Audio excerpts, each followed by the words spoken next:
On GED Social Studies, to find a cause and effect relationship, just read the passage they give you and look at the order of events. Then, we're going to put them in order the best we can. Something that happens beforehand is the cause. Basically, you have some event and it leads to something else happening later on down the road. That's all we're looking for in the correct answer down here. So, find an event, find what it leads to, and you've got your cause and effect. Okay, let's go ahead and read it. This summarizes events leading to the Revolutionary War. Many colonists objected to British taxes because they had no representatives in Parliament. Even if we're not sure what they're talking about, we've got these colonists, and they're objecting or opposing British taxes. Seems reasonable. Okay, next. Colonial leaders published pamphlets that encouraged resistance to British rule. So the next thing, you've got these pamphlets, and those are encouraging resistance or opposition to British rule. And then lastly, as these arguments spread, support for independence grew throughout the colonies. By the way, they're talking about the 13 colonies. This was before they became the United States. Okay, but as these arguments or the resistance to British rule spread, then support for independence grew. Let's go ahead and put these three in order on the bottom here. You've got British taxes in the beginning, then they mention these political pamphlets, and lastly, support for independence began to grow. So we just want the answer to describe something on the left leading to something on the right. Let's check it out. A. British taxes immediately led the colonies to declare independence. Now, they do talk about British taxes in the beginning, so that's good. Did that lead the colonies to declare independence? Well, declare independence, that's not the same thing as supporting independence. So that's a bit of a red flag. This is probably not correct here. But the other phrase that's a red flag is this one, because something in the beginning doesn't immediately lead to something at the end.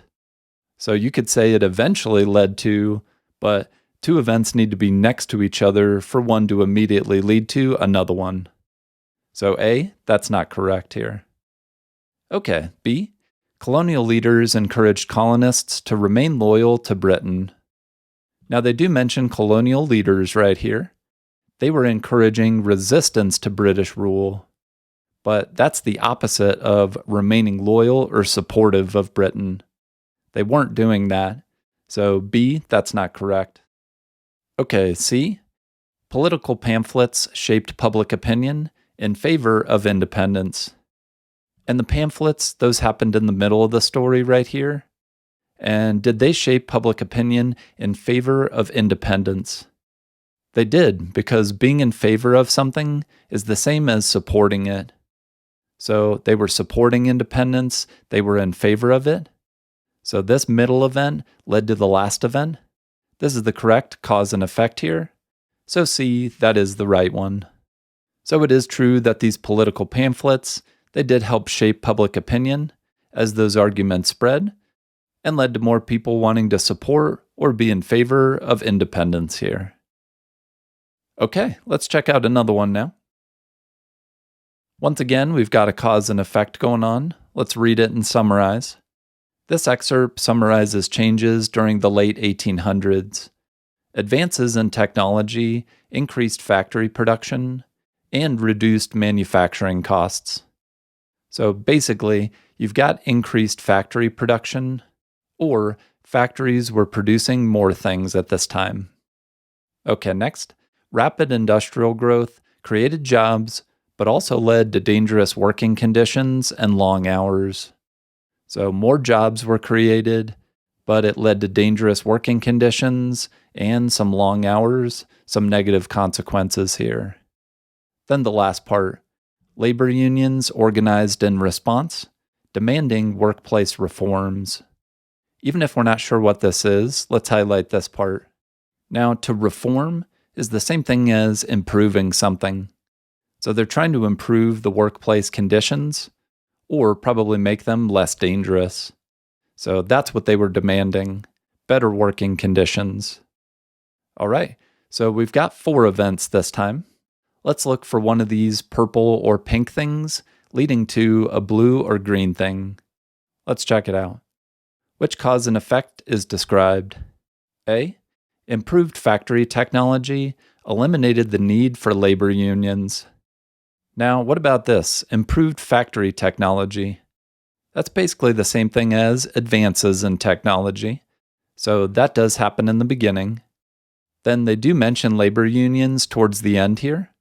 So something in the beginning, something towards the end. But they don't mention this, that this technology eliminated the need for labor unions. So this word, it's a bit too strong. We don't know that this is true. The only thing they say about labor unions is they organized in response. They demanded workplace reforms. But we have no information about them being eliminated in any way or removed. So A, that's not correct. Okay, B, industrial growth led workers to seek better working conditions. What about this phrase here, industrial growth? Well, industry, it's basically factories growing, and we know we have increased factory production. That sounds about right. Did that lead workers to seek better working conditions? Now, they don't mention this phrase, better working conditions, but they did demand workplace reforms or improvements to the workplace. And that sounds like the same thing here. So even if the phrases don't match exactly, just knowing what they're talking about helps us see, okay, they did mention this at the end. So the first thing led to the last thing. This definitely sounds like a correct cause and effect here. And let's go ahead and lay out all 4 events. We've got industrial growth in the beginning, dangerous working conditions, that led to labor unions, and finally, demand for reform. So it is true, industrial growth, it did lead workers to seek better working conditions or demand for reform. So something in the beginning can lead to something at the end, and B, that's the correct option here. The only red flag would be if they said that industrial growth immediately led to demand for reform, because obviously there's some steps in between, so it wasn't immediate. All right, let's make sure C is wrong too. Factory owners created labor unions to improve efficiency. Did they say anything about this? Factory owners creating labor unions. Once again, no. They say labor unions organized in response. They don't say who created them. So if you have to fill in the blank and make up that factory owners created them, that's not what they're going for cause and effect. They should pretty much identify the correct events and just say that one leads to another one, maybe with slightly different wording. But they don't say anything about factory owners creating labor unions, so we can eliminate that option there. So a cause and effect, even if it's not word for word, it's one event that they mention leading to an event later on, and B does that correctly here. Okay, let's look at one other style now. Once again, we have a cause and effect. Which cause and effect relationship is described in the passage? During the late 19th century, that means the late 1800s, industrialized nations sought new markets for manufactured goods and sources of raw materials. Let's pause and let's summarize. So we've got these industrialized nations, or nations with a bunch of factories. They're seeking new markets. That means places to sell their products to. And they're also looking for sources of raw materials, or places to find materials. Okay, next. Many political leaders also wanted to strengthen their nation's military by acquiring overseas territories. So these leaders, they also want to strengthen their nation's militaries, and they're going to do that by this. This is the important part. Acquiring overseas territories. That doesn't sound legal. Basically, it sounds like they're trying to take over countries that are overseas and then use those islands for themselves. No bueno. And then lastly, as a result, European powers and the United States competed for colonies and overseas territories, increasing rivalries among these nations. So European countries, the United States, they're competing for these colonies or islands and overseas territories. And this leads to increasing rivalries or confrontations between these countries. All right, so once again, let's look for one of these things in blue or purple, leading to something in green or pink in the answers here. Let's check it out. Which cause and effect is described? A. Economic and military interests motivated nations to expand overseas. Well, do we have any economic interests? We do, because economy is about buying and selling things, and they're seeking new markets to sell stuff to. They're also trying to get new materials as well, again, probably to make or buy things. So that's an economic interest there. And they did have military interests as well. They say they wanted to strengthen their nation's military, so that seems to fit. Did both of these interests motivate nations to expand overseas? But expanding overseas, that sounds like acquiring overseas territories, so that does seem to fit. The question is, can you have two things that cause one other thing to happen? Definitely, right? Let's go ahead and label this here. You can have economic and military interests. These cause you to then want to expand overseas. And that's what they're getting at for this question. So both of these, you can have multiple factors that are a cause and lead to a certain consequence or effect here. So A, this is definitely looking good based on the story. Let's try to eliminate these other two here. B, only military goals caused industrialized nations to establish colonies. Now, there were military goals, right? We've looked at those. Did that lead them to establish colonies later on? Yes, that is true.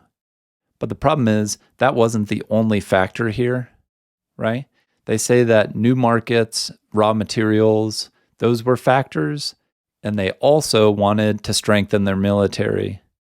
So it was not only military goals involved. So B, that's not correct. And just a heads up, only usually shows up in incorrect options. All right, and then C, rivalries motivated nations to search for new markets and materials. Well, they do talk about rivalries at the end and new markets and materials in the beginning, but this has it backwards. This is saying that rivalries were the thing that led to new markets and materials, but it's the other way around. This is in the beginning. These are the ones that should be here. Those eventually led to the rivalries at the end. So the blue and the pink should be switched, and C, that's not correct. But like we saw, you can have multiple factors, economic and military, that are your causes and lead to a consequence or effect of expanding overseas later on. So A, that is the correct cause and effect here. Here's a video on important historical dates for GED Social Studies. Check out my website for practice problems just like these ones and others as well. Let me know what questions you have, what else you want me to cover. Good luck, you got these. We'll see you in the next video. Toodles.